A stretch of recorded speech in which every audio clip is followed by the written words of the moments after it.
Yeah, they had us the first half. I'm not going to lie. Oh, could be Wayne!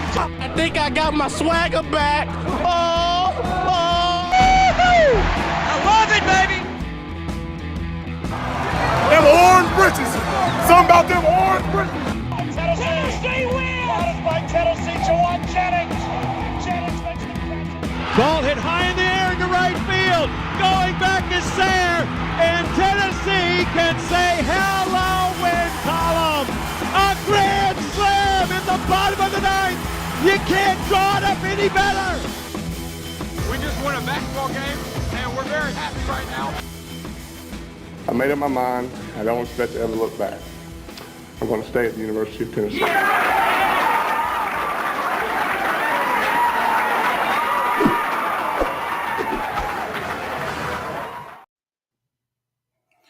Reddit to do, and welcome into More Important Issues. It is Sunday, March 13th. It is March Madness. Your Tennessee Volunteers are SEC tournament champions after an dominating run this week. It didn't just come together on Sunday after some hard-fought results. It was done in dominant fashion with the identity of this team at the forefront in that defensive just stronghold. Held A&M to 50 points, their lowest amount this year. I don't want to dwell on the negativity that has come over it because of the just shaft, all-time shaft job from the committee being a 3 seed. But, Landon, we're SEC champions for the first time since 1979, I might add. Feels like 79, right? I think it does. And I think it's time to get to the biggest moment everyone came here for. I don't know how to build it up anymore. We have more nets to cut down. Those in Tampa were not it. We're going to send this to Rick Barnes to put in his office, right? We should, yeah. Along with the one for Absolutely. today. Okay, perfect. We're going to do that. I've already cut my net down here today that you can see my background. Great time getting to do that with Josiah, Folky, and the boys. That was every kid's dream. No big deal. I got to do that. You didn't. Landon's going to get to do it though right now. So let's get it real quick. I'm going to get the music going. I don't know how long this is going to play for. It doesn't seem very long. So you already got a champion shirt on. Yeah. Don't look at the ear, but yeah. This is the moment we've all been waiting for. The goal that matters in this tournament is the one coming down right now. Let's get it, Landon. And he's got the ladder. This is what you came for. This is More Important Issues, folks. If you're listening on the podcast on Monday, I'm sorry. You need video, but we've got it. Yeah, don't hit yourself on the fan. That would be terribly funny. This is beautiful work. Oh, he's doing. I mean, have you done this before? I have. Once you go out. Woo! Go Vols. Home, sweet home to me. Good. Oh, Rocky Top, Tennessee. Thank you, Coach. Thank you. That all-time moment. Shout out to Landon. I did tell him I bomb a new neck. Does that fit over your neck? Go. Let's go. Everyone get your net out. I hope your son doesn't have a basketball goal to shoot on tomorrow. Cutting nets. A lot of bubbles. Cutting nets. You love it. This won't be the last one either.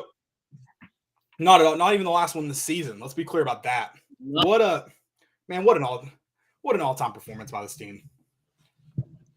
Dude, just soak it in. Enjoy it. I just love we always hate the defense wins championships, but man, when it actually comes about, it just feels so good. Oh, it's just straight vodka. I hope it is. I mean, dude, for all the we talk about all the faults of Rick Barnes, you wouldn't want anybody else as a coach. For everything that's happened, for this team to culminate in this season, this SEC basketball season, to culminate in that championship performance. And I think you had to have some things go your way. Of course, the tournament played out. I don't know if it could have played out better.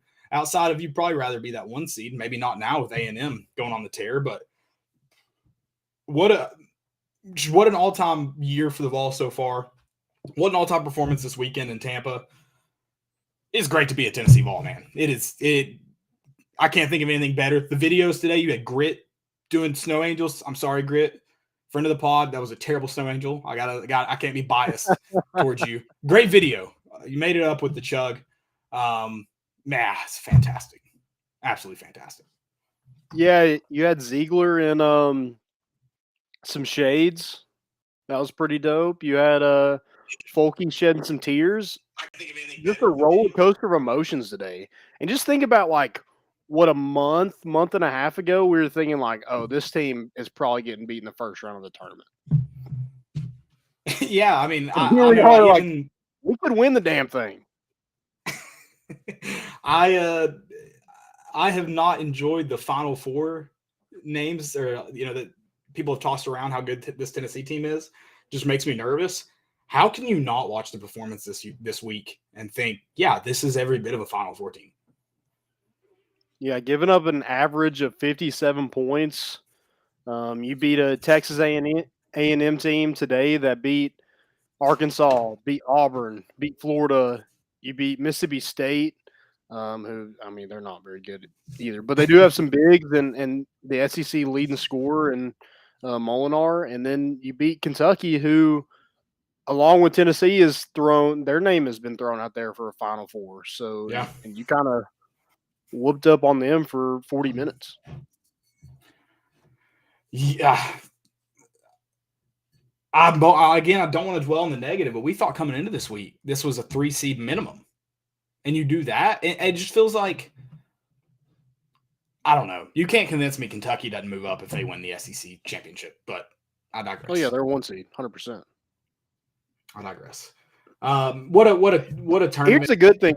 I like our draw. Like, I don't hate our draw. I don't think Villanova, are they a decent team? But you're going to play a decent team in the Sweet 16. I don't think I know they beat Tennessee earlier this season, but that was a different Tennessee team.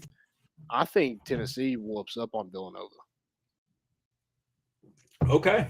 I like our chances with a couple bigs this time. The guys that have come to their own this time around. I certainly agree with that. I don't hate our draw at all. That's the only thing that's probably kept me from coming unglued about it. Yeah, I think the Kansas draw. No, which one's Kentucky in? Is that Kansas? No, they're with Baylor. No, they're Hold on, I've got it all here. I need to pull it up on an actual screen that I can look at. Kansas is there. Let me tell you this, just while you're looking that up. Tennessee's defense. This is the percentages of the opponents they face this weekend from the field. 39.6%. That was against Mississippi State. 34.4%. That was Kentucky. 31.4%. That was Texas A&M. So, destroy them. If you can't make contested threes and you're letting, Tennessee's guards get up and down the floor the way they were this weekend, you're not beating Tennessee. A guard play, you've been harping on it too with Auburn tonight, especially this week, and then how good Tennessee's is. You've been harping on that, and Tennessee's guard play that's what's got to make you just kind of foam at the mouth, thinking as a fan, this is a year to really make a run. Been phenomenal guard play. All the 2 seed in Kansas, Kentucky is with Baylor. Oh, yeah. Kansas got a freaking cakewalk compared to everybody else. They do have to play, if they make it to the Elite Eight, they are on that Iowa side. I'm not high on Iowa, but a lot of people are. Yeah, there are people that can make shots, but I thought Purdue should have beat them today, and they just refused. So, I don't know. Yeah, they led for a while in the second half, but that wouldn't have changed anything, apparently. So, who cares? Why'd they even play? Yeah. Not a great day for betting. I don't know if you bet today, but I did not have a good day. No. There weren't any teams for me to bet on. I ain't bet on Tennessee. That's for dang sure. Sorry, no offense, Tennessee. I won't do it. Also, I bet on Tennessee. I won that one. Speaking of bets, I know people are probably wondering about the hair bet. You can still make me shave it if you guys want to, but Tennessee has won an entire tournament with this hair on my head. Why would I cut it now is my only argument. I'm with you, but I also would love to see you shake your head. And we're even on unfulfilled hair bets, so we're even. Yeah, but yeah, that's true. We're even. Deal? It was both. Both of the bets should not have taken it should not have happened. Yeah, no, I don't know what was wrong with me that night. I apologize to the people out there. I'll make a notes app apology. I'll do that. I am sorry though. I'm very sorry. But no, didn't gamble. Hardly any this weekend. Did through most of the semifinals, but it's March. Gambling during March is fun, but I lose more often than not. Yeah, you're gonna lose a lot of money. My advice: stop the spreads. The spread's stupid. Yeah. Don't play. You're gonna get back covers. Just yeah, go bigger on money lines. Stay away from spreads. Yeah. Well, I know the last time we talked, the Vols hadn't played yet. So I know we don't need to recap every game by game or anything like that. But first, I want to ask you, what's the biggest? You mentioned the guards. Is there anything beyond that? What's the biggest thing this weekend you saw that's going to carry Tennessee starting next Thursday night? Yeah, I mean, I think that they cause their length, not only at the guard position, like Josiah, Kenny Chandler's got a 7-foot wingspan, but I think Urosh, Adu, Brandon Hundley Hatfield, Fulkerson, those are tall guys that make it difficult. It's already difficult to drive in on our guards with how quick they are. But once you get past them, then you got to go over the top of, a 7-footer, 6'11", 6'10" guys. I mean, that's tough. So I was really impressed with just putting a body on a body. They made it tough on Sheboy. They made it tough on Garrison Brooks. Texas A&M doesn't really have a, dominant big man, Coleman, I guess. Right. But, they just they make it difficult. The stats you might not see that in there, but they do make it difficult on teams, and that's why you're seeing the average from the field in the 30s every single game. Yeah, I like it. I feel like this is you've seen this defense out of Tennessee for, since Rick Barnes has arrived. But it feels like they're able to play the defense that's been in place the whole time. You have the quick guards, that play the entire top of the key, don't give away a lot of open threes, and then talk about the inside game. And that presence has been elevated so much since Brandon Hundley Hatfield started playing better. And then Urosh, when Urosh plays physical, oh my, he's get the offensive end working, and he could be a really, really good 5 for you. Yeah, 100%. Again, he just makes it difficult. Yeah. Just using that big body, just putting it leaning on Sheboy for, I don't know how many times they're in the game at the same time, but it was a lot. So 20 minutes of just a big 7-footer just leaning on you, that's got to get under your skin a little bit, especially if you're Sheboy's 6'8". Yeah. So, I mean, that's a lot to handle, and it affected him. I mean, he got his, but it took a lot out of him. And then, you see him foul out with 4 minutes to go, and then you have Coach Cal clapping in the official's face, and somehow they're still getting calls at the end of the game. It makes no sense. But yeah, super. Before I go on a rant with that, just the Roche has been impressive. Fulkerson, he looked like the Fulkerson of old today. Yeah. And that lineup that's been good all year with the 3 guards, Josiah and Fulkerson, that you've gone to late in games. I mean, today just really they started it. Maybe it seemed like a little early, not super early, but felt like they played it more throughout the game. And when that lineup was in, and just stepped on their throats and really didn't let go of any lead. Very impressive lineup there. That lineup could very well win you games in March. Yeah, I think they cut it down to 5 at one point, and then I think that was when the Scovey just he got fouled on a 3-pointer, so hit off 3 free throws. He got a steal. He hit a 3. I mean, it was just anytime that they would, make it get back in the ball game, Tennessee had an answer for him. When we talked about Rick Barnes' defense, Vescovi, who's I thought has played good defense since he's arrived, he just always seemed like a step behind. You talk about this year, he looks like he's gotten so much quicker. Is that play just not a testament to how much faster he's gotten since he's gotten on campus? That steal on the full court press. Oh yeah, I mean they talked about it a ton on the broadcast today of just how good of a shape he's in. And I can't remember what game it was. It might have been the Auburn game, but he says a guy came up to him and was just like, or maybe it was Texas. He was like, "Hey man, are you gonna be running this hard the entire game?" And he was like, "Yeah, I am." That's why people hate him. We found out why people hate him. Yep. But I mean, when you're not as fast, as athletic as a Kennedy Chandler or Ziegler, you got to stay moving constantly to find your shot, and he does that, and that's what makes him so good. Oh yeah, and he's been so much fun to watch. And then I'm going just back to today's game. I think today when you have a game where Zakai Ziegler just doesn't play his best, but still impacts the game in a huge way, that's something. And it takes other guys pulling the slack, but like Josiah Jordan-James, Kennedy Chandler, and Vescovi doing their thing. But even Ziegler's ability to come in still creates havoc on the defensive end, still pushes tempo, or is able to slow you down at times you need to. He didn't have the best stat line today, had a lot of turnovers, but still just impacts the game greatly.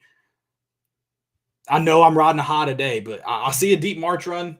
Tennessee's past the first weekend. I mean, then, mayhem sets in, of course, but this guard play and then Josiah Jordan-James playing the way he has, it's just so good. Who's going to stop it? Yeah, I mean, we might be setting it up to, be disappointed, but I mean, this is at least a Sweet 16 team. All right. At least. All right. You heard it here first. I mean, Longwood, you take care of them. Michigan's not good. They're so inconsistent. I know they got a 7-footer, but hey, so do we. And we've shown that you're going to have more than a big post presence to beat Tennessee. Right. You have to have good guard play and stuff like that. And if you don't have that, you're not going to beat Tennessee. So I'm not too worried about a Michigan or Colorado State.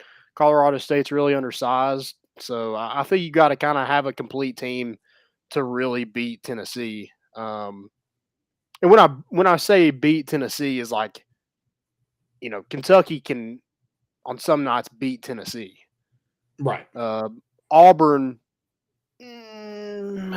maybe.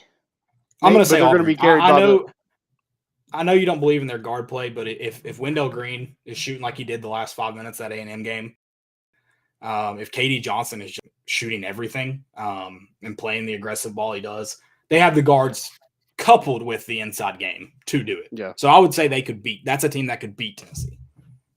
Arizona's a team that can beat Tennessee. Baylor's a team that can beat Tennessee. It's just it's not a Michigan, Colorado State. I'll tell you that. I'll be very disappointed if we end up losing that. That's a game where if Tennessee loses that game, they're 1 of 20 from 3 like they were at Texas Tech.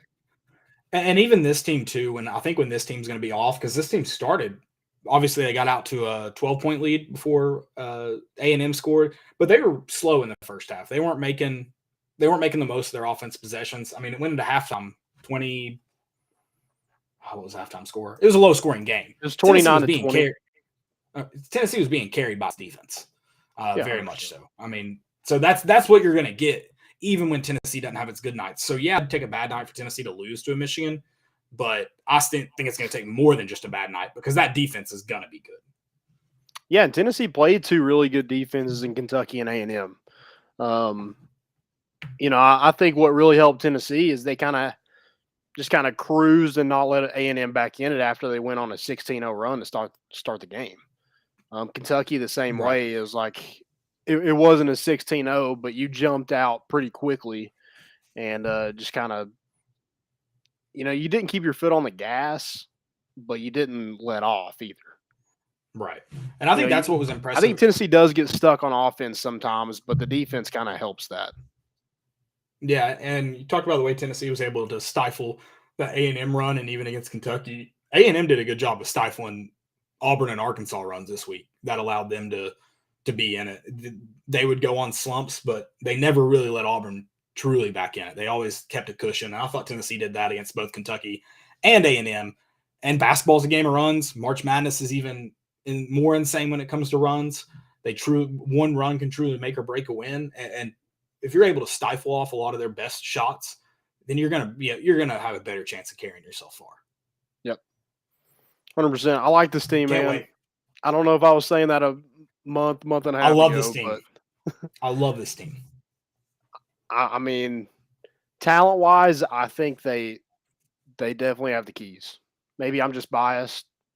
I mean, look at back here; it's a lot of orange, but I feel good, man. I feel really good. Yeah, I love this team. I love and you saw it today, up 13, up 12. This team has no quit in them, and they're a joy to watch. They're so much fun to watch.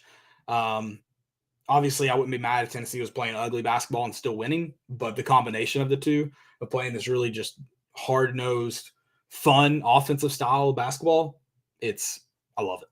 Can't ask for any more. Don't lose in the first weekend, and I won't ask for any more. How about that? Yeah, everything else after that's gravy. I think this is, you got over the hump. What is it, 42 years? Something like that. Yeah. 43 years? Yeah, 43. Right. Of not winning the tournament. You won that. You got over that hump. Hey, Rick Barnes, it's time for you to get over the hump and get past the Sweet 16. Yes, please. I want to hang more banners. I want to hang a lot more banners. I guess you technically get one for the Sweet 16, but then I want an Elite 8. I want a Final Four. You get the number on it. Yeah. Does that count? I don't know. Yeah, I guess. I don't know. I want more banners. I want more. I want them all. I want all banners. Yeah. And I want the number 5 jersey retired / it be given to a player that earns it. Number 5 can no longer be chosen. It's only given. Okay. That's a good point. I like that. It's kind of like 23. Do people give out 23? No, I'm just saying, like, it's usually like in basketball, it's usually your best player. Something like that. Or 10. I want to see it like LSU. In 10 in soccer. Well, 10 in soccer, it's kind of confusing. It started I think it's more of a South American thing. 10 goes to your best player, and then it's kind of made its ways to different parts of the world, but it's more based on positional numbers. But number 7 at LSU, how they give it to someone who's earned it, that kind of deal. Okay. Yeah, let's do it. Number 5 means something around here. And if you're selling a number 5 jersey, name your price. I will buy it from you. Large. Are there none? You can't find any? I can't find any. I can't even personalize one on Fanatics. Dang. I'm gonna have to text Lofton. We're gonna have to hit our boy up. See if we can't get we can get a number 5 jersey.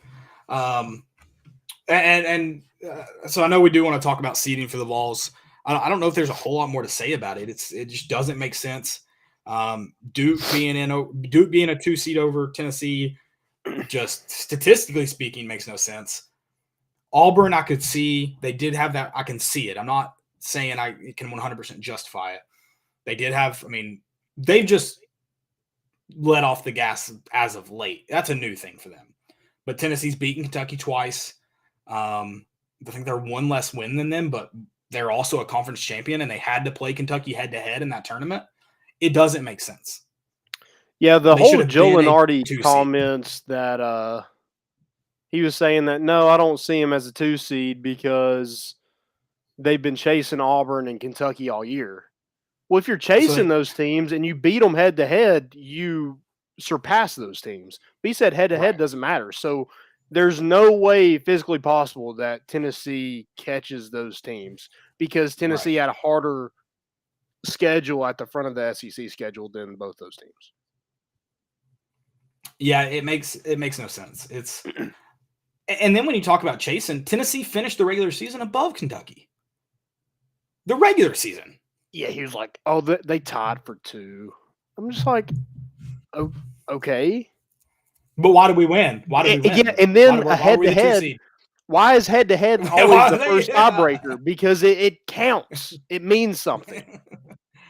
I mean, there's no – if Tennessee didn't play this weekend, they still would have been a 3 seed. That's what it doesn't make sense to me. Like, the conference tournament literally meant absolutely nothing to seeding. And then during the broadcast, he's talking about – you get to hang a banner, but I don't understand it. Well, then they're talking about in the broadcast how, well, we do have to wait till Purdue and Iowa finish. Purdue's in the same situation as Tennessee. If they win, they're ranked number 9 in the country. They've won their conference title. It makes no sense. It's beyond. It's not. Is Purdue a 2 seed? Purdue's a 3. But they were, during the broadcast, Lenardi was acting like we still had to wait on the final for that game. Gotcha. So it just doesn't make sense why we'd wait on the final for that if Tennessee wasn't going to move. Right. I don't get it. I don't get any of the seeding. Yeah. So I wish we had a great answer because, man, I mean, they're like nothing before the tournament counts. Like, what's the point in the postseason? We should just end it after the regular season. There's no point. And yeah, in the first, whoever's first in the polls, that's the champion. There's truly no reason for the conference tournament, it turns out. Truly no reason. Yeah. You can only You can only get out. Like A&M, they lost today, but they won all those and then still didn't get in. But if Tennessee's win didn't matter, their loss shouldn't have mattered. That's a good point. So I don't get it. Whatever. We won't dwell on it. Just go win, baby, win. It's that time. Nothing else to do. You got what you got ahead of you. Just win. So we're going to move on from basketball. I'm sure we'll revisit it a couple of times throughout the show. Don't worry. I'm still riding the high. I know Landon is. I'm sure another guy who's probably was pleased to find out about a volunteer victory, both on the baseball diamond when he was calling it at, but his alma mater getting the SEC championship. We are welcoming, I can't say that, VFL Cody Hawn. Cody's also calling some Saturday or weekend baseball games for the Vols. Cody, how you doing tonight, man? Hey, guys. What's going on? What's up, man? Oh, not a lot, man. It's the same thing. I hit that 1 o'clock game was at the same time as basketball, so I was trying to keep up with both as it went. It's pretty crazy. Man, we're riding the high. We cut down some nets already. I gotta replace a net up there, but yeah, it was a great weekend on Rocky Top. Yeah, I kind of caught the tail end of your conversation. Crazy how the SEC tournament didn't matter at all. I mean, they had Lenardi on right after, and he was like, Tennessee will not move because they've been behind Kentucky and Auburn all year, which makes no sense to me, but I think we got a good draw in the bracket. I like how it lines up. Villanova could be a tough out for us a little bit later down the road, but everybody's good at that point, right? Right. Yep. Very true. Man, Very how are you not hoarse? Is that practice makes perfect, or what is that? I don't know. This Tennessee offense, man, there's a lot of talking going on when they're swinging the bat. Yeah, you all have had a lot of electric. I mean, there have been some big home runs, not just your everyday ones. I mean, that's got to make a guy like you happy that was known for doing a little bit of the same thing in Lindsey Nelson. Yeah, I mean, the offense has been incredible. You look at it through and through. They got guys that can hit for power. They got guys that are hitting for average. And then I think the thing that impresses me the most is the athleticism. Everybody on that team can run. Everybody can steal a base. Their pitching is as deep as I've ever seen a Tennessee team. I mean, I think they're poised to be as good as anybody in the conference. Yeah, you mentioned the athleticism. Jordan Beck, who is, when you talk about a professional hitter, he kind of fits that mold. Hits for power, can hit, a 500-foot home run with, ease. But he had a bunt for hit today. What did you think about that? I knew it was in the arsenal, believe it or not. I mean, you look at him and you wouldn't expect it. I mean, here's a guy that's like 6'4", 220, 225-ish. But I mean, you're talking about a guy that's a 6'5" runner. So if you look at that on like a major league side, I mean, he's a plus runner in the big leagues right now. And what everybody talks about, everybody sees is the power, and it's legit. He hit a home run last weekend against Iona, and I kid you not, I think it was like 10 feet off the ground. We're like, oh man, that ball's hit for extra bases, and then you look up and it hit halfway up the batter's eye. So I mean, his BP is incredible. He's about everything you want, and honestly, he's hitting good. But I mean, he started off to a slow start compared to a lot of these other guys. Yeah, I had a really good day today. Go ahead, Caleb. Well, I was just going to say that's what's kind of been – me and Landon have consistently been talking about it, and even since after the Houston series there, like it seems like everybody's getting involved. This isn't just a couple spots in the lineup. Tennessee's got top to bottom talent that can hit right now, and that offense is staggering. What's it going to – what is it from your viewpoint? How do you find the right lineup? Do you think it's going to be moved quite a bit this year, where last year it was pretty much same guys night in, night out on the weekends? Well, I think the biggest thing that could change is injuries. Like, obviously, that could happen here and there, but they have so many bats, like, on the bench on top of it. I mean, Logan Steenstra right now he's just getting a pinch hit roll here and there. And, I mean, this guy's hitting 430. They got another guy named Hunter Inslee who's kind of in the same boat, Ethan Payne. You got a freshman, you got a high school All-American in Blake Burke who's just literally coming in. All these guys are pinch hitting. I mean, they have tons of depth. But a lot of this came from the culture. You know, Tony Vitello is a really good recruiter. They have talent in every position. They played to earn a spot in the fall, and it's carrying over. I mean, like I said, there's been some games where it's kind of got out of hand, but none of these at-bats are getting wasted because these guys know their job's on the line, right? Like, if I have one bad at-bat, there's two guys hitting 400+ ready to take my spot on the bench right now. Yeah, 100%. And another guy that kind of burst on the scene this season is Jared Dickey. And every time I watch him, I'm like, dude, that kid is a professional hitter. I mean, everything, like, he's just poised, nothing bothers him, and he just rakes. So what have you seen from Jared Dickey so far this season that you're really impressed with? I mean, just his story overall is very cool. I mean, you got a high school kid from Tullahoma, Tennessee, Josh Elander, who was the main recruiting – he's the head recruiting coordinator, and he was the main guy that recruited and said that he was – if he wasn't the best hitter in Tennessee, he was right up there with them, okay? He comes in – he's a redshirt freshman. His first year he gets here. He's – I wouldn't say out of shape, but his body's not prepared for the everyday workload. He gets kind of lost in all the guys, like you think your Liam Spence, your Jake Ruckers, the guys from last year. He kind of gets lost a little bit. So he makes a decision in the fall. It's like, okay, it's either going to stay this way or I'm going to make some changes. He changes body. He changes he changes mentally his attitude and how everything went. Had a great summer. He came back. He learned how to catch. He's a plus runner now. He's batting in the top of the lineup. He's 6th in the nation in average right now, and he leads the conference in hitting. And he wasn't even starting. I mean, the whole thing happened from him coming off the bench. He started like 4 for 4 and hit 4 rockets, and they had to put him in the lineup, and he hasn't looked back since. Yeah, I think that ETSU game was kind of his first game where he was like, "This kid's batting 800. We have no choice but to play him." Yeah, and I mean, it carried into this weekend. I mean, he had a great James Madison 2-game series. I mean, he had a couple home runs in that, and then I mean, same thing today. I mean, he made a couple of outs, and they were loud outs. I mean, they were rockets hit at people. Kind of same thing you said, Landon. You kind of look at him right now, and he's a professional hitter for the time being. We'll see if it keeps riding out. He's about to see some better pitching and things like that. But he makes adjustments from pitch to pitch. That's the biggest thing I've noticed. He handles a fastball in when they start to attack him.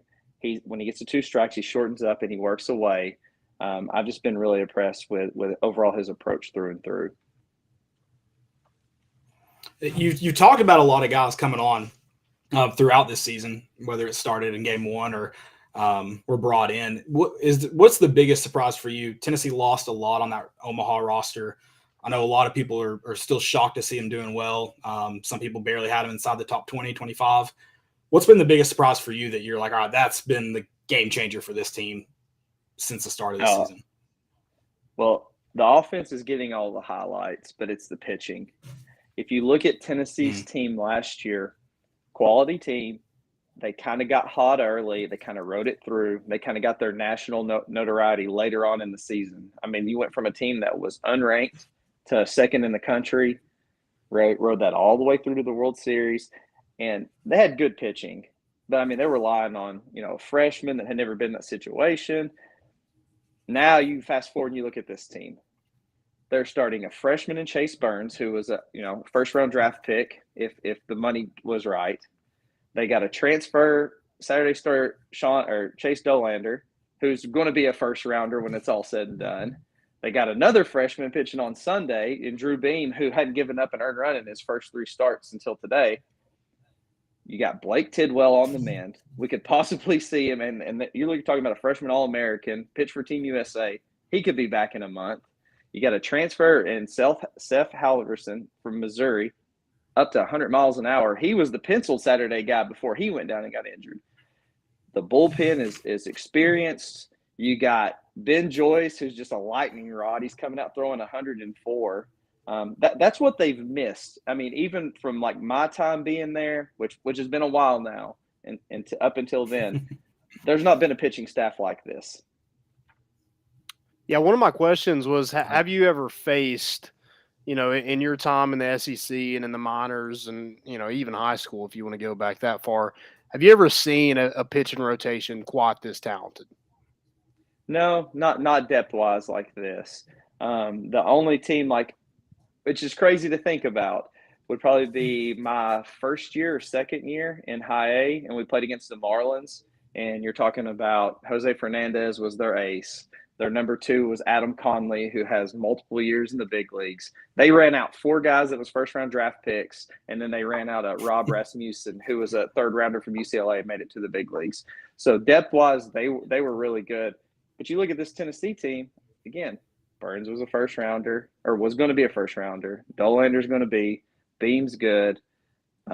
I've heard from a lot of scouts. Ben Joyce is maybe one of the first guys that goes off the board this year. And then you've got another guys like you got super senior Redmond Walsh down there, who's he's about to be the all-time saves leader at Tennessee. I mean, they just have so much depth, and they've got righties, they've got lefties, they've got a little bit of everything.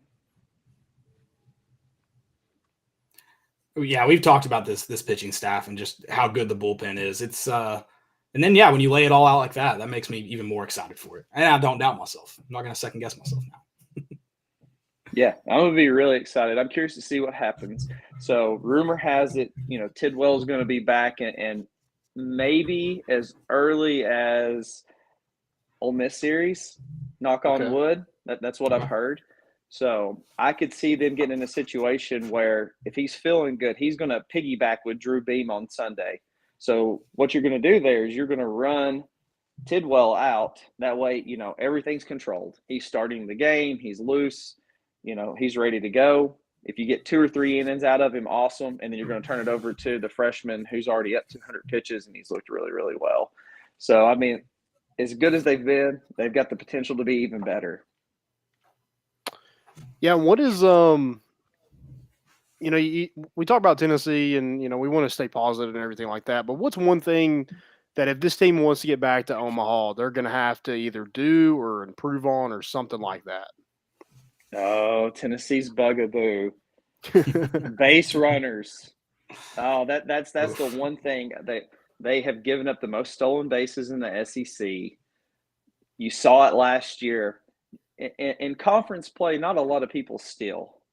When they got out to the World Series, they ran into a Virginia and a Texas team that has quality pitching. They're not afraid to bunt. I mean, Texas leads the nation in sack bunts right now, which, and part of that's the park they play in, but they can run. And that's what everybody's going to see. That's going to be the MO on Tennessee. Hey, they got good pitching, but Burns, Dolander, both of those guys are like 1.6 to the plate. I wasn't the fastest guy in the world, but if the scouting report came out that there's a 1.6, I mean, you're giving Evan Russell no chance to throw anybody out at all. So that's the one thing that they're going to have to make an adjustment at. Maybe not in conference play because, again, people kind of play more for the home run. But when they get out there in a regional or super regional and they get into a team that's maybe more defensive orientated, got a lot of pitching, things like that, they're going to bunt and steal, and that's going to be the team that's going to give Tennessee trouble. Yeah, kind of like that Baylor team. I think they had 7 stolen bases and 6 were in the first inning. I mean, it could get ugly fast. But the good thing about pitching wise, you got the pitchers on the mound where you don't have to worry about a ton of base runners. But when you do, yikes. Yeah, and it's a good trade-off. I mean, that's the thing is you see these guys, and I mean, Burns is 96. He's been up to 100. Dolander's kind of in the same boat. You know you're not going to get a lot of hits. You're not going to run off 6, 7, 8 hits off these guys. So it's going to push these teams to be more aggressive on the base path. So I think that's where the trade-out's going to happen. Like, hey, they can pitch themselves out of an inning very quickly because they can rack up strikeouts. But the other teams know the same thing, and they're like, okay, time to put a little bit more pressure on them and see if we can force Tennessee into some mistakes. Yeah. So back when you played, what's kind of and you are a hitting coach as well, what's kind of the biggest difference in the game back when you played to now? I just feel like, and I wouldn't even say this is just like from my time in general, there's been really good players in the SEC across the board. I mean, you're talking like when I was there, Vanderbilt still had a Sonny Gray and a Mike Minor. I mean, Drew Pomerantz was at Ole Miss. There's a lot of really good pitching, but the athletes are just getting so much better year in and year out.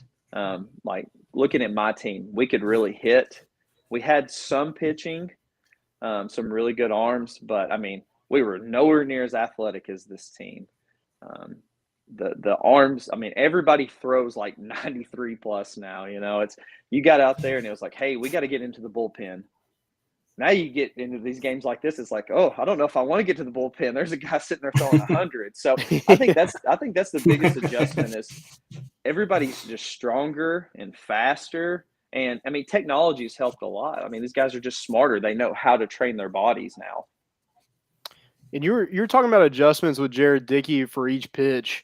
And I don't know if this is a new thing. I didn't play at this level, so I don't know if it's just always been a thing and I'm just now noticing it. But like every time a kid strikes out or, he pops out or something like that, he's going to the next hitter and telling him exactly what he saw. Is that new or is that just kind of old and we're just now noticing it or what is that? No, it's been around for a while. I think the biggest thing that helps them is the scouting reports they get. When I was there, our scouting reports were very hit or miss. I remember playing Vanderbilt my sophomore year, and they brought in a guy named Sean Bierman, all right? Lefty. On our scouting report, it said he was like 86, 88, like no off speed. I'm the first guy that faces him. First pitch, 97. And I turn around and I just like look back at our dugout and I'm like, what did you like? Where did this come from? Like it was unbelievable. So, but the scouting reports are so in detail. Like they have they know like how the guy did the year before, his freshman year, what his tendencies are. Does he got a good pickoff move or not? And that's why you're seeing the information be relayed so well. Like they've already go up and they have a plan. Like Dickey struck out today, and I know exactly what you're talking about. He went back and he talked to the very next guy that came up, and he was like, hey, yeah, that curveball does have some depth. He is able to locate it in and out. You've got to see it up. Like, it may not be anything crazy. They're just kind of reaffirming what they've already seen on paper or what they've seen on video. Yeah, and something like that happened in the Wright State game. I think Jake Rucker got out, and he gave – I don't know what he said, but if I'm Jake Rucker, I'm saying I'm counting that as an assist. What Drew Gilbert did that next at bat. Oh, for sure, right? I mean, we've talked about that whole scenario on air. If you watch that one, I mean, you had number 1 Tennessee. They were kind of in question about being that 1 seed, and here they are playing a Wright State team. They're down to the 4 seed. In a normal year, Wright State's not a 4 seed. I mean, you're talking about a 2 or 3 seed for sure. So Tennessee kind of got a bad draw on it, but they dropped down. Man, I mean, that was the play of the regionals. I'm not saying like in Tennessee. I'm saying across the board. I mean, you saw that the ball was hit. I went crazy when it happened. I mean, it was just pure excitement. I mean, the first swing that Drew Gilbert took, you were like, oh, my gosh. I was like, if this guy makes the same mistake again, this may be it for it. And then lo and behold, there it was. There it went. We got the bat flip of the century. It was entertainment in itself. Did you ever have any bat flips? So somebody asked me this the other day. I did bat flip a couple in college. I didn't do it in pro ball because you learn real quick. Like, again, it's different times, right? The players police the game now. It's fun to watch these guys show emotion.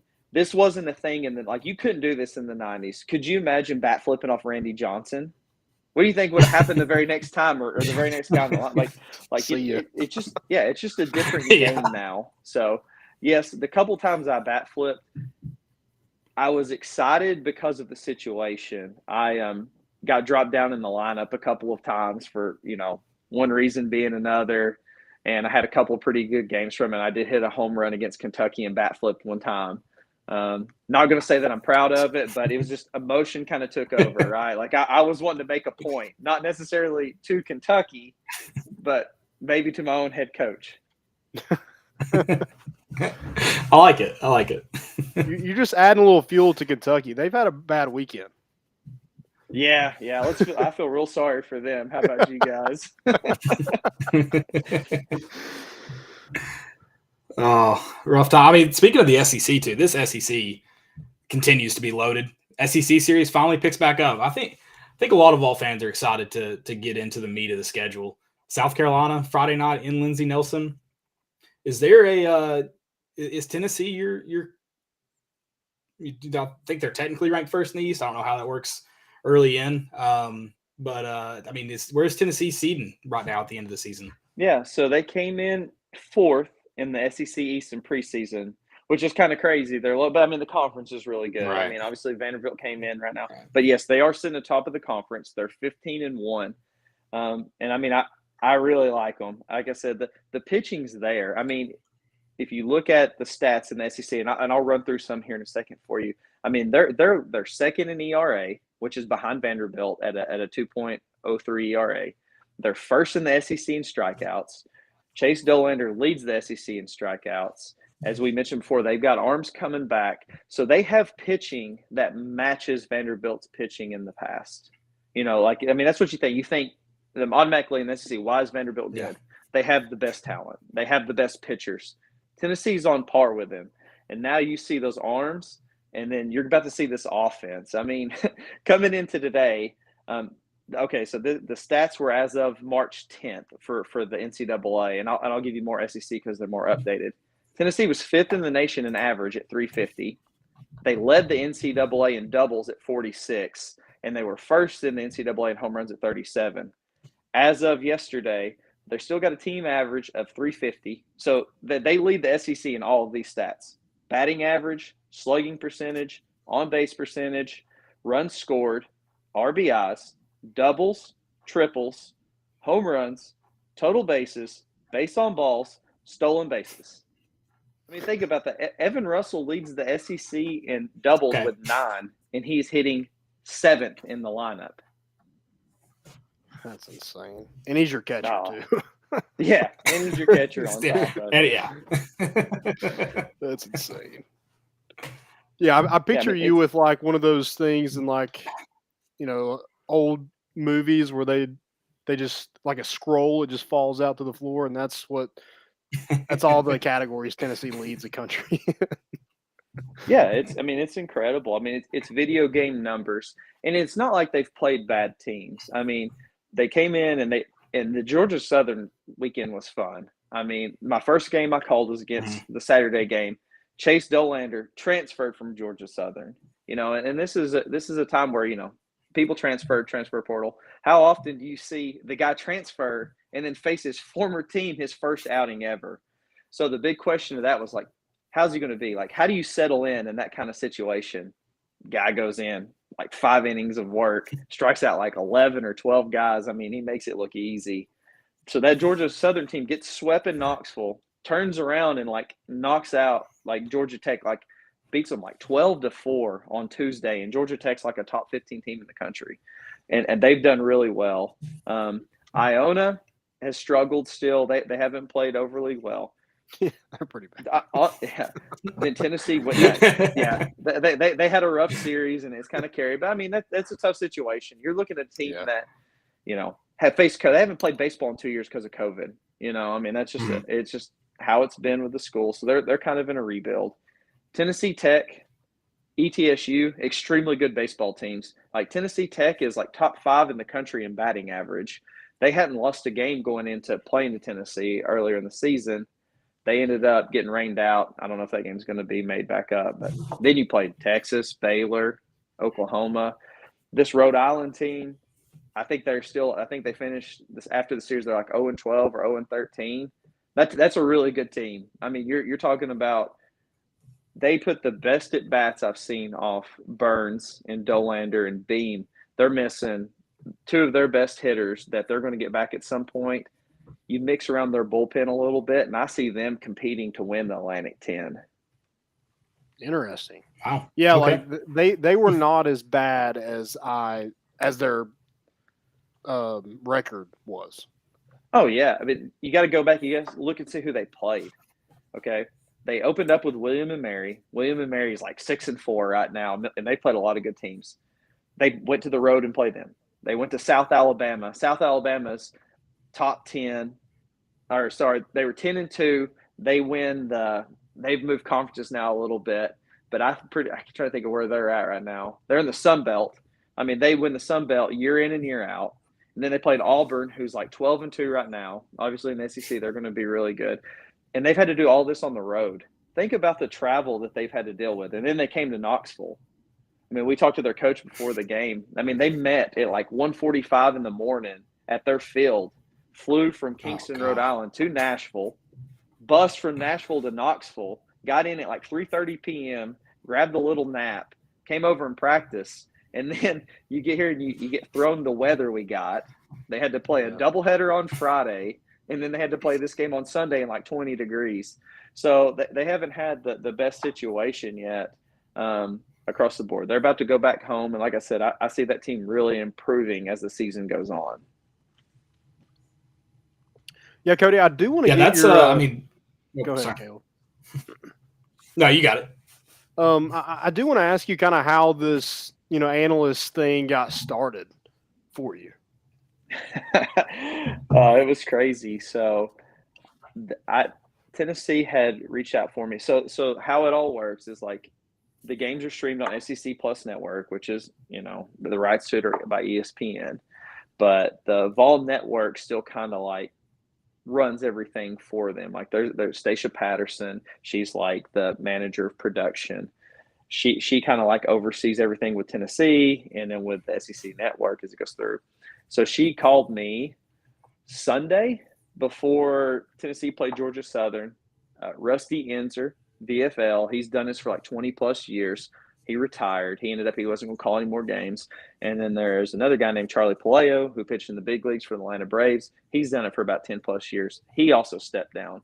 So Stacia called me on Sunday, asked me if I'd have any interest in doing the games. I was like, yeah, I've never done it before. I mean, I've been on camera with interviews, but I've never like called anything. And she was like, oh, no problem. No big deal.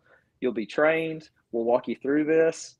Well, my training came as interview with the Georgia Southern coach on Tuesday, interviewed Vitello on Thursday, went straight into the booth on Saturday, never called a game in my life, and just kind of got thrown in there. So nice. I was literally asking questions like in between innings. So when you put the headset on, okay, they're noise canceling. I can hear myself talk. I can hear the play-by-play guy talk, and I can hear the truck talk. So as you're talking, you can hear yourself.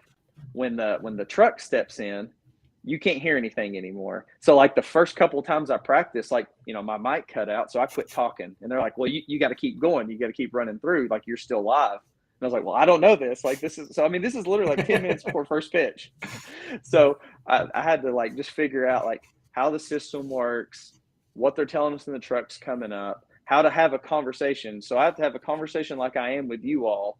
And they're sitting there counting down like Trey Lipscomb home run in like 5, 4, 3. So I'm trying to focus on this, trying to figure out what I'm going to say next for that. So it's been a fun experience, though. I've really enjoyed it. Like I said, I'm learning every day. And it gets you more involved in college baseball. You know, it's something you don't realize, like how much you miss until you get back in here and you get to see how everything works from a different perspective.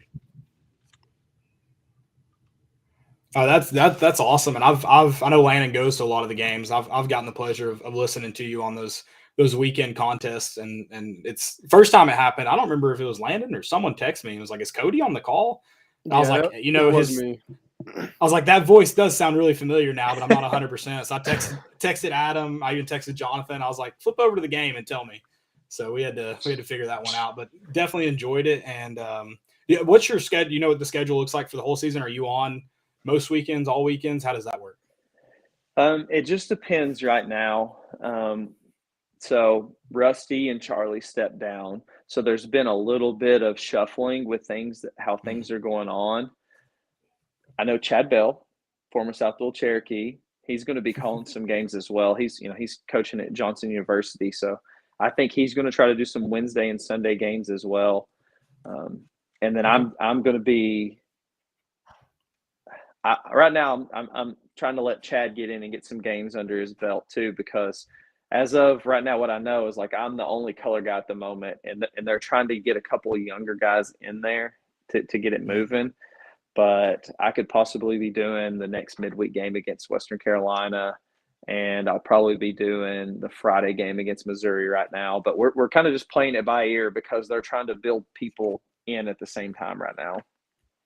Gotcha. Cool. Yeah, we're super excited to see you and the rest of this baseball team. I do want to ask, you know, you were the 10th player in Tennessee history to win the team's triple crown, which is home runs, RBIs, batting average. You let in hits, I think, doubles as well. You know, with pitchers in the MLB, they're always checking them now. Did anybody ever try to check your bat? I feel like I'm getting set up right here. Oh yeah. So you know, obviously I played in the era where and if you're familiar with college baseball, I played in the same time as the Easton Blue Stealth. So I was the class right before the BB Corps, right? And there is like a running joke that, you know, Cody Hawn's the poster boy for the BB Corps. So Tim Corbin's at Vanderbilt, and he's been a big advocate. So what would happen with the Easton with the Stealths? So after you hit with them over a certain amount of time, eventually the inner core of the barrel would start to break down, and it sounded really funny. Like, I mean, it was more of like a thump instead of a ping. So when the bat was good, like the hottest it would be is when it was sitting there and it sounded awful. It sounded like thump, thump, thump, but it only had like X amount of swings in it throughout the year. So, I mean, Vanderbilt's the last series. Like I said, I've had this bat the whole entire season, so it's finally starting to wear out. Their season's on the line. They're kind of a bubble team. I mean, you're talking they had Mike Minor, Sonny Gray, Caleb Cotham. I mean, they had 3 or 4 guys that pitch in the big leagues. They ran in a situation to where we won Friday, Saturday, which was kind of a miracle. And then we had a crazy game Sunday. We had a bunch of rain delays. The game had stopped a few times. We ended up taking the lead. They took it back. We went into extras, and I hit a home run oppo. So it's like I'm getting like halfway around second base, and Corbin's already like out of the dugout. So like when I get up and I touch home, he's like, that bat needs to be checked, like blah, blah, blah. So long story short, they go and they pull my bat. They send it off to the NCAA for testing. And, you know, it comes back that there was nothing wrong with the bat in general. But he got upset because I hit a home run off Sonny Gray in the Saturday game. And he came out and he was like, it's the farthest ball I've ever seen at Vanderbilt. It's never, you know, nobody's ever hit one like that before, and we've had pretty good hitters. And I was like, yeah, but it's also Sonny Gray throwing 102. Like, you can get mad at me for hitting the ball out of the yard. Maybe we need to back the mounds up a little bit. You got a freshman throwing 102 right now. Yeah. So it was a little bit of the environment. Like, it was hot, you know, adrenaline was flowing. He was throwing hard. I ran into a ball, and that's kind of where it all happened. And then like the very next year, the BV cord kind of got installed, and the home runs dropped down, and they've been playing with it ever since. And that it's kind of fun, right? I mean, we like to watch the games now. You watch Tennessee, and you see all these video game numbers. The bats are still the same. Like they have to get tested before every series. They can only register like the hottest the ball can come off the bat's like 102, I think. If it has like any dent or anything like that at all, the bat has to be thrown out. What college baseball has done is they put in a new baseball. So they're playing minor league baseballs. Like they're playing the equivalent to like what a AAA ball is. And Major League Baseball will say, oh, we don't change the baseballs or anything like that. It's a bunch of baloney. Like that, they're definitely like tighter woven or something. And it's helped with the offense again. The pitching and the defense was so far ahead for a little bit. This ball's being reintroduced, and now we're seeing home runs go up, and I mean it's making it a more exciting game. Yeah, more bat flips. Yeah, exactly. So what you're saying is you are not a huge Vanderbilt fan. You said that. I did it. we know based on your shirt, we're good. Yeah, they're definitely, if it comes on a fan list for me, they're definitely not at the top. I'll just go ahead and say that. I do want to ask you because I'm kind of setting you up again, but is there a former coach that really kind of touched you in your playing career? The first one that pops to mind is my high school coach. Obviously, you guys are familiar with him, was Robbie Howard. The way he handled himself and the way that he handled us as players was something I've carried through my entire life. Not only did he make me a better player, he made me a better man. And I don't know what else you could ask for in a coach. I've been blessed. I've had a lot of really, really good coaches. I had a minor league coach named Joe Aralt.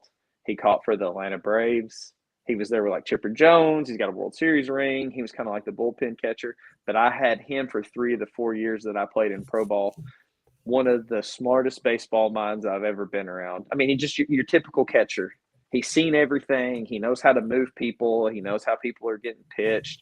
And he was an ultimate players guy, you know, like he didn't care like if you were messing up, he got onto you the right way. But he would turn around like right after and he's like, hey, you know, you're my man. Like you're going to go out and you're going to do good after this. If it was a questionable call, he had your back. He's barking at the umps. So those two guys probably had the biggest impact on me. You know, like I said, Coach Howard, not only as a player, but as a man. And then I would say Joe Aralt from the fact of how much I learned baseball from him. Cool. Yeah, I just kind of want to get that. I think Coach Howard comes in here time to time. So, definitely want to give him a shout out because he is such a great person, like you said. Yeah. Unbelievable. And then he's coaching at Johnson too now. Yeah. Oh yeah. And he can't stay away. That's his problem. That's his passion, right? Like, I mean, you could sit here and you could say it all day. His passion's coaching, but more importantly, his passion is young men and women. Like he's a leader, he's a teacher, and he just can't get away from that. You know, I mean, that is what he is here to do. Absolutely. Yeah. And by the way, I saw we're going to have to get out on the golf course sometime. I realized we're friends on the Grant. Pulled it open the other day, saw that Iguani score. So we'll have to, when it gets warmer, I can't play in this cold. I'm bad anyways. I can't do it to myself, but we'll have to find time for the course soon. Oh yeah. I mean, I'm a part of the Hackers Club. I can hack it up with them as good as anybody. So I like it. But no, it's fun, man. It's been a passion. I really enjoy golf. That would probably be one of the biggest regrets is I wish I got into golf a little bit earlier in life because I mean you can play it as long as you want to. Right. Yeah, we'll get Landon playing one day. I don't know. I'm too tight for that. I don't have that Caleb and Cody money. Oh yeah, it's just pouring out. Let me tell you. All right. Well, Cody, man, we appreciate you hopping on. I know it was kind of we got you on in a quick turnaround, so I appreciate you working with us. And like I said, I've enjoyed you on the calls. Hope to hear you a bunch more, and definitely appreciate your time tonight. It's been fun. Hey, thank you guys for having me on. Anytime. I mean, I'd love to come back maybe a little bit later on in the year, and we can do some more Tennessee baseball updates. Maybe we can talk about a Tennessee basketball national championship. That'd be something pretty cool, huh? I'll have to get another bet. Yeah, Cody. Appreciate you, and if we'll probably see each other a ton. I have season tickets, so we'll be around Lindsey Nelson quite a bit this spring. Sounds good, man. Yeah, hopefully after Saturday we've made a turn for better weather, and it's going to do nothing but get warmer from now on. Absolutely. Thanks, man. Appreciate you. Thank you. Hey, thank you guys. Y'all have a good rest of your night. See ya. You too. See ya. That was VFL Cody Hawn, now calling the games, analyst for I guess he mentioned it was kind of Vol Network tied in, so Vol Network, ESPN. Fantastic to have him on. He mentioned it. I don't think we got to mention it. Sono guy as well. Played baseball at South Doyle on a great South Doyle baseball team. And definitely, I want to get into those playing days a little bit more. I knew we were running them long. Didn't want to keep them on too long. So he talked about some of the good teams that he was on that didn't quite have some of the success that this team's experiencing, but some good teams. I think that's been lost in Tennessee baseball's recent success. There's been a lot of talent come through here, even without the trophy, even without the regional appearances and stuff like that. A lot of talent. Yeah, and gave us another reason to hate Tim Corbin. That's right. That's right. And not even for a bat flip. Not even for a bat. No. Just being. Vanderbilt. He did say he went oppo on a walk off. So there may have been a little flip in there. I shouldn't say that. I'll scratch that comment from there. Tennessee did get the sweep this weekend, as we talked a little bit about there. Against Rhode Island, you had a doubleheader on Friday, and then that Saturday snow. That's why you had to do that, obviously. And then Sunday win. Get the brooms out. It's a sweep, baby. Yeah, got the brooms. More reason to celebrate. Yeah. Just another good weekend of baseball. Not weather-wise, but, Tennessee played well. Jared Dickey continues to light it up. You had Seth Stevenson play well in the first game on Friday, and then kind of Christian Moore just continues to hit and hit and hit. And it's like he didn't play the first game on Friday, but he did play the second game, played on Sunday. Dude, him and Jared Dickey, I mean, they've just – I think we had high hopes for Christian Moore coming in, but Jared Dickey, didn't really see him last year, didn't really know what he was about. Cody mentioned he changed his body. I mean, you look at some of his perfect game pictures and pictures from him in high school, he doesn't even look like the same person. I was about to say unrecognizable. I think you either showed me one or sent me one. Unrecognizable. Yeah. So yeah, just and Christian Moore though, Christian Moore's another guy who against Georgia Southern, and there before Iona, he wasn't a guy that was popping off the radar at you.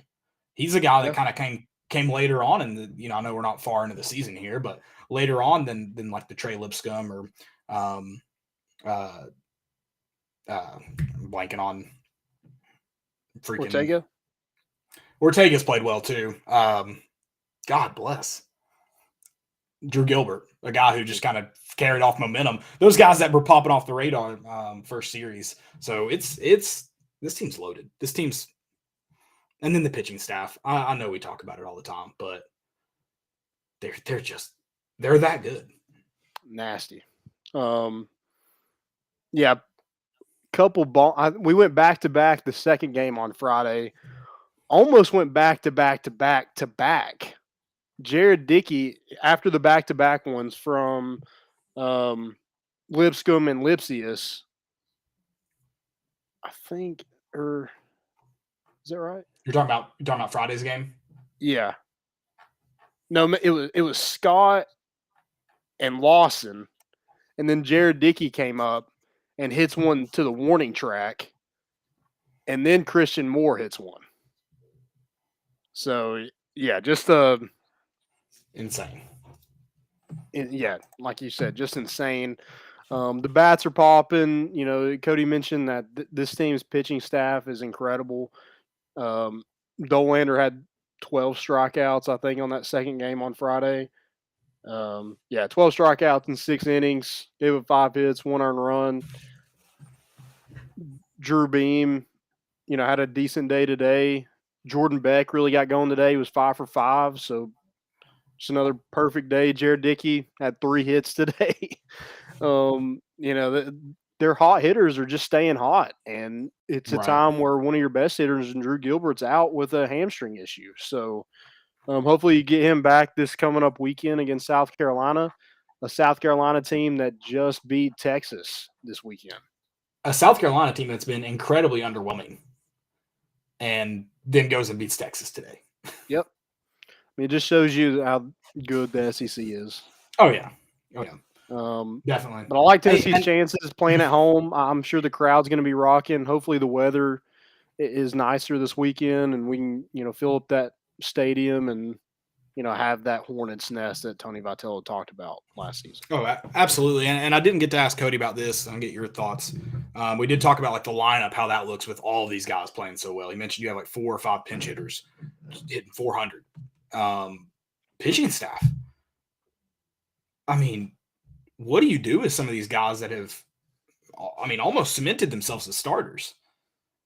But they won't be. And how do you kind of balance that? He mentioned Tidwell coming back. You do get some buffer area where you use them all, but this pitching staff's insane too. And how you go about your weekend starters is going to be interesting to say the least.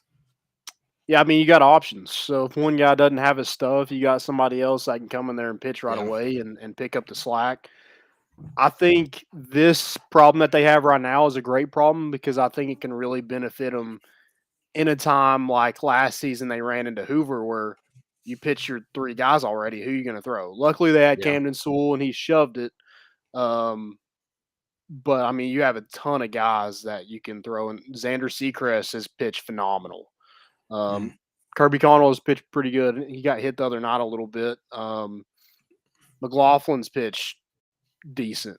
Wyatt Evans, Ethan Smith, just a ton of arms, like Cody was talking about. Ton of arms.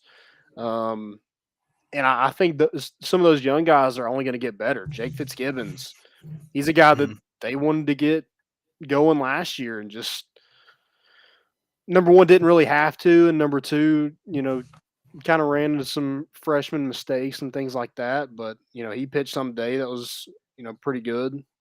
So, there's a ton of young guys, and they're only going to get better. And this pitching staff, as crazy as it sounds, is only going to get better. Oh, yeah. Especially when they get Blade and Halverson back. And Ben Joyce, a lot of people are like, oh, Ben Joyce is throwing 104. Cool. He can't throw it over the plate. Bull crap. That's a lie. Yeah. He is I think he had one outing where he kind of struggled a little bit finding the zone, but other than that, he's been it's fun to watch because they're so off balance. You got to sit in there and expect 104 coming at you. Yeah. But you throw a 92-mile-an-hour changeup in there, you're whiffing. Well, even too, a guy throwing 104, you got to respect his ability to get it in the zone because you can't make a decision when it's out of his hand. Right.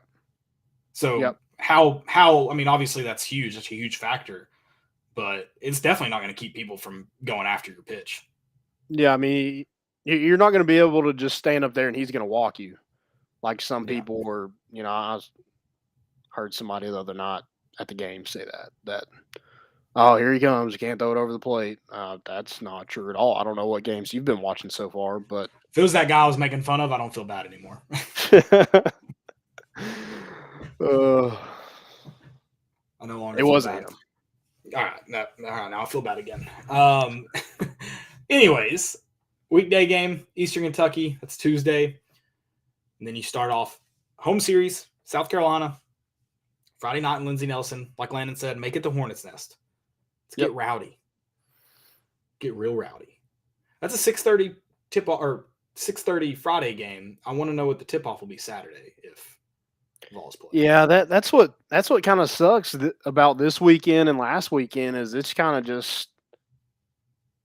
I think it kind of lined up last year where you had a away game. It's just when they're at the same time, it's hard to get people it was pretty cool to get there on Friday and seeing everybody have their phones kind of propped up and, also watching the game. But, yeah, it's hard to get people in the stands when they're trying to watch some basketball too. Yeah, and I don't think it takes away anything from the baseball program. I think the baseball should understand how big a game today was, and that 100%. It's not anything against them. It's just, hey, Tennessee fans, they showed you last year. Tennessee fans will be there. Yeah. Yeah, I mean, if we're when switching the years, if it's like last year, they're probably going to the baseball game instead of watching. No, I mean, not Tennessee's not SEC playing championship. today. Yeah, but Tennessee's not playing in it. Right. So, but if you have the choice, watch Tennessee play, I don't know, Auburn or play, the Kentucky game. Like yesterday, there would have been nobody at Lindsey Nelson. Number one, because it was freezing cold. Number two, you're playing Kentucky. Right. It's hard to compete with that. Yeah, but it's good. Hey, Tennessee's in everything school. Sure. Friday will be a sellout. When are we giving Danny White the credit? When do we start giving him a little bit of credit? None of these guys are his hires. If we're looking at just that, I understand it takes more than just a hire to make a program happen. But right.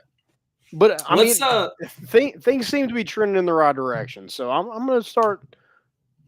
How about this? I believe in Danny White.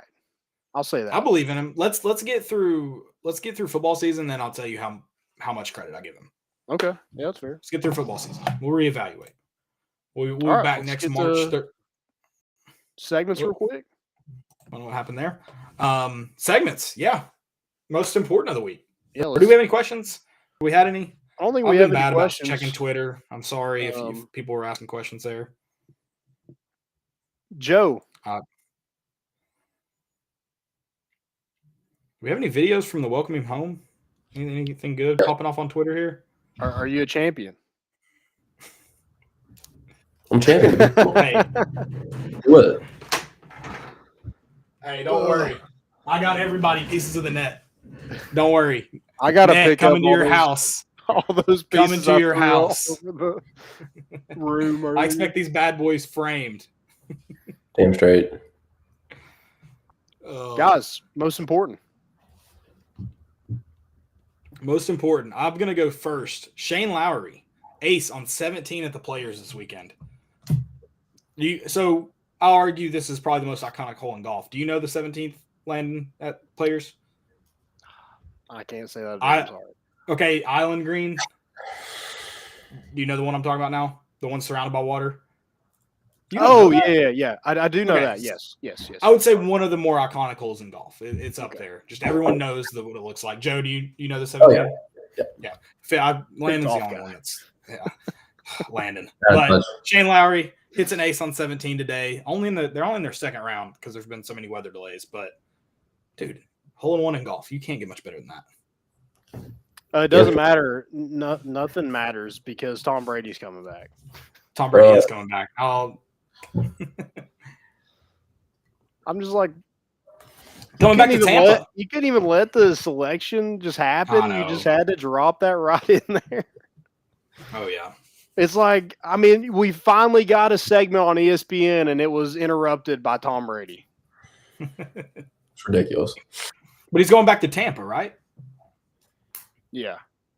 I think there were a lot of rumors if he came back, it was for San Fran. No, I think it's because their Super Bowl odds went from like 2,200 to 750.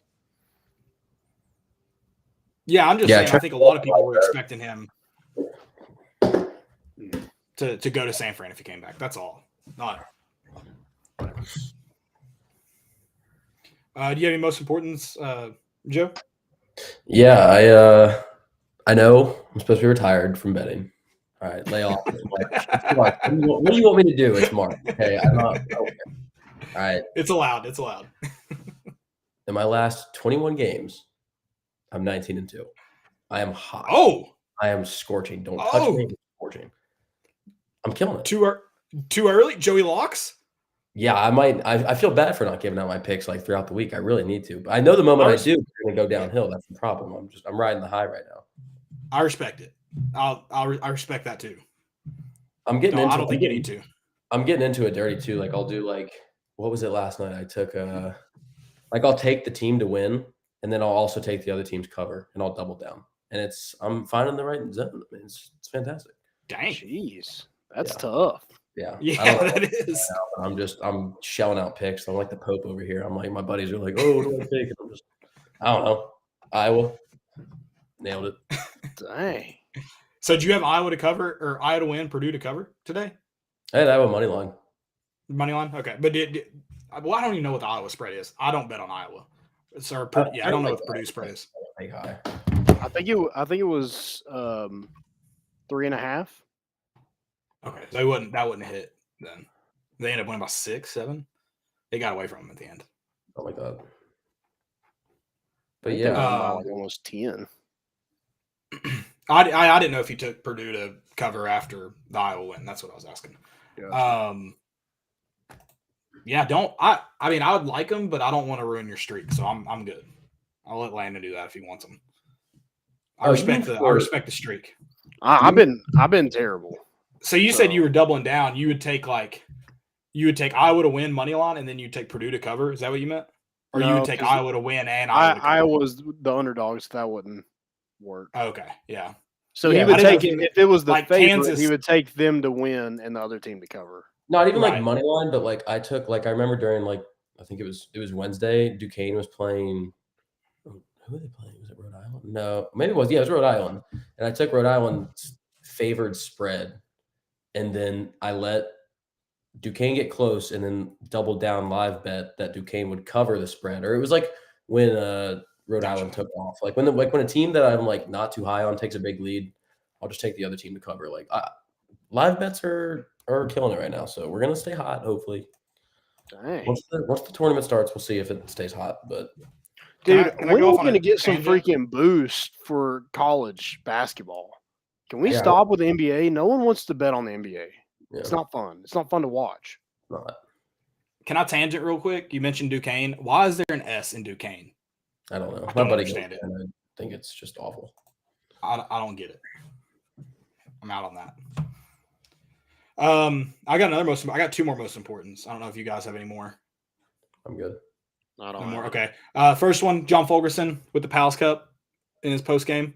Here. Shout out to Pals. I only got a milkshake before. No big deal. So I live here. So and then I didn't drive 45 minutes for it. So but then the Vols only trailed for, was it a minute 16 the entire SEC tournament? Really? A minute 26. A minute 26. Was that against Kentucky? Some of it was for Kentucky and some of it was for Mississippi State. It was 26 seconds against Mississippi State, 27 seconds. Hold on. 27 seconds against Mississippi State, 59 against Kentucky. That's insane. The entire tournament. I mean, that's dominating fashion. One over a 2 seed. One of those games was over a 2 seed. Doesn't matter. Honestly, yeah, you're right, Landon. I like our layout better. I think we have a better chance to get deeper in the. Yeah. I like that they let Michigan in. That makes it better for us. Yeah, criminal, but I like it. Revenge on their ass. I hate Michigan. And also maybe a Villanova rematch where we can actually beat them for real this time. Maybe. We'll not a big Villanova fan either. No. I just don't like Jay Wright and his stupid tie. Wear a quarter zip like everybody else, you bum. Or what? No, I mean, wear a freaking tuxedo vest like Buzz Williams. All right. Little boy at the tournament. Yeah.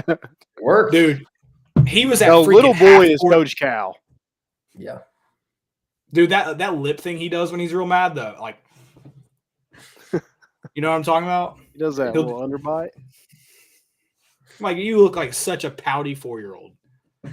But Buzz Williams was at half court today. He's a holy. The ball it's Bruce Pearl on Part of My Take said that he set some of the best picks in the league. He's like, Buzz Williams, he's the best screener we've got.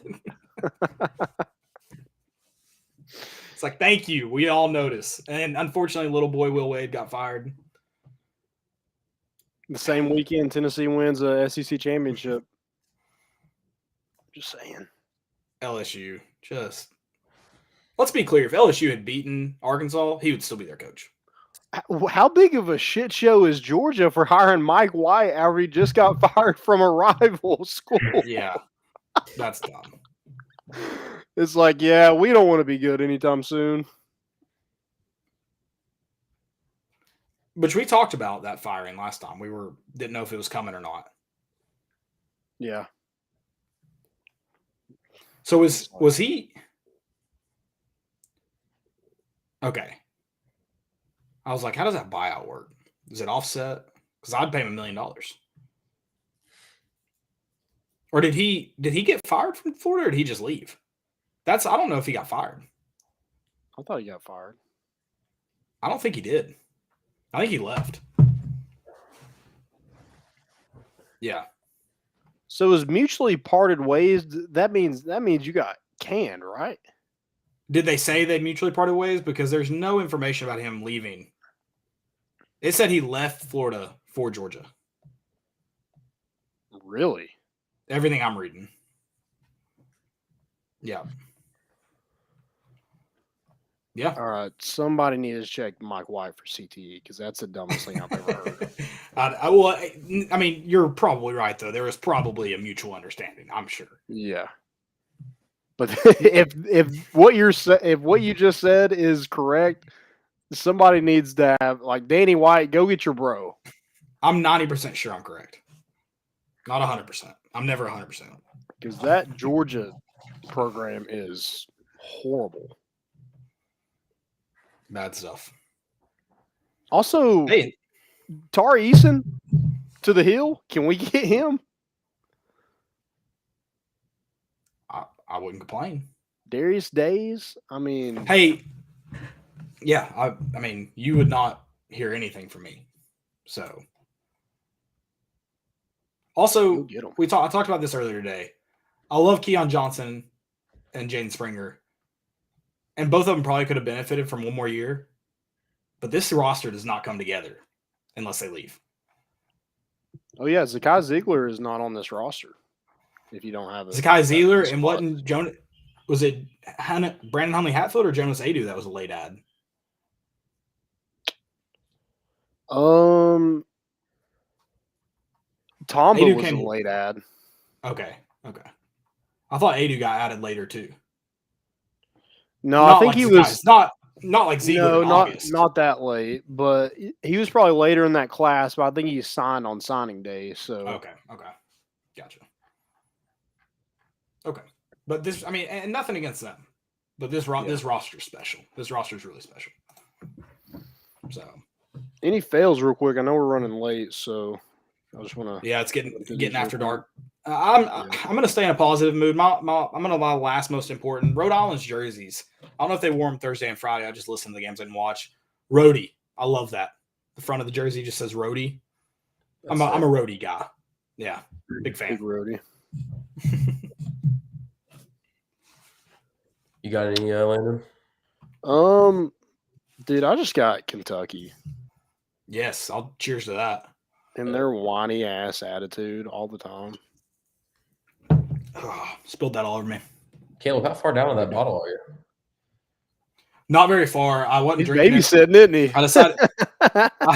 I decided not to drink a lot during the. I was going to drink during the interview with Cody Hawn, but I decided I'd be a little more professional with the guest on, so I kept the bottle down. But I've opened it, and I guess I could close it back, but I'll probably finish it tonight. Is there a little dust on the bottom?